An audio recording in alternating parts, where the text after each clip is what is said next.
Destroying chemical weapons is hard enough IROs, but Syria is a new challenge. Vertical line World News. Vertical line TheGuardian.com. Turn autoplay off. Turn autoplay on. Please activate cookies in order to turn autoplay off. Jump to Content S. Jump to Comments C. Jump to Site Navigation 0. Jump to Search for Terms and Conditions 8. Edition, UK US O. Your activity. Email subscriptions. Account details. Linked services. Profile mobile. About us. About us. Australia team. Contact us. FAQs. Press office. Jobs. Terms of service. Privacy policy. Advertising guide. Guardian Weekly. Subscribe. How to subscribe. Guardian Weekly.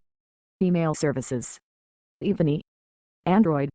.gsc Control CSE width 25 rem exclamation point important padding 0 float right input.gsc search button background color number sign PDDDD border color number sign PDDDD input.gsc search button hover background color number 999 border color number 999 news world sport comment culture business, environment, science, travel, technology, life and style, data, TV, video, news, world news, Syria. Destroying chemical weapons is hard enough IROs, but Syria is a new challenge. If US and Russia strike a deal in Geneva, inspectors may soon be embarking on a task that has never been tried. Share. Tweet this. Email. Julian Borger and Ian Sample. TheGuardian.com, Saturday, September 14, 2013 05.3580 SD. Jump to comments. Bodies laid out after the attack on Ghouta, east of Damascus. Syria presents a new kind of challenge to chemical weapons in Syria. Photograph, Reuters. The job of an international chemical weapons inspector is one of the most dangerous in the world. Inspectors have to seek out some of the most poisonous substances known to mankind and dismantle bombs filled with deadly nerve gas. So it is remarkable that, after more than 2 decades of chemical weapons destruction, not a single inspector has been killed. But Syria presents a new kind of challenge.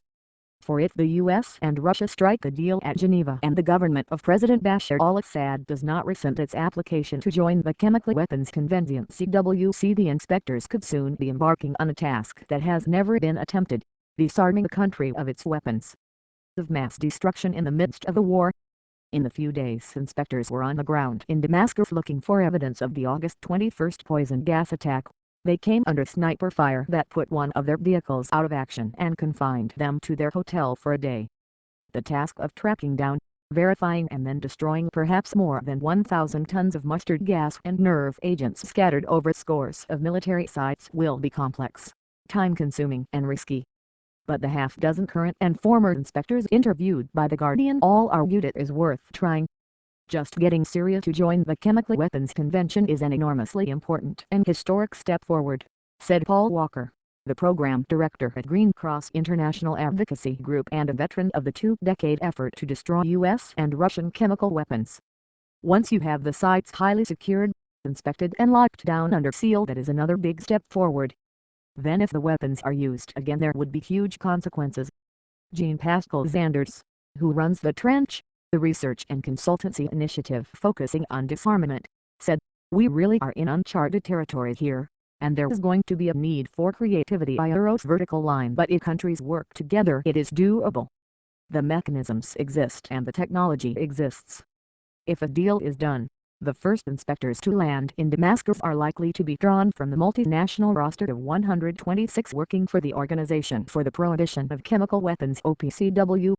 The Hague-based agency is little known compared with its nuclear cousin, the International Atomic Energy Agency, but in its 16 years, it has overseen the destruction of more than 70,000 tons of chemical weapons in 7 countries, eliminating the entire arsenals of Albania, South Korea and India, and almost the whole stockpiles of the US and Libya. The vast Russian arsenal inherited from the Soviet Union is about 2/3 destroyed. Syria is due to become a state party to the CWC on October 11, 30 days after the President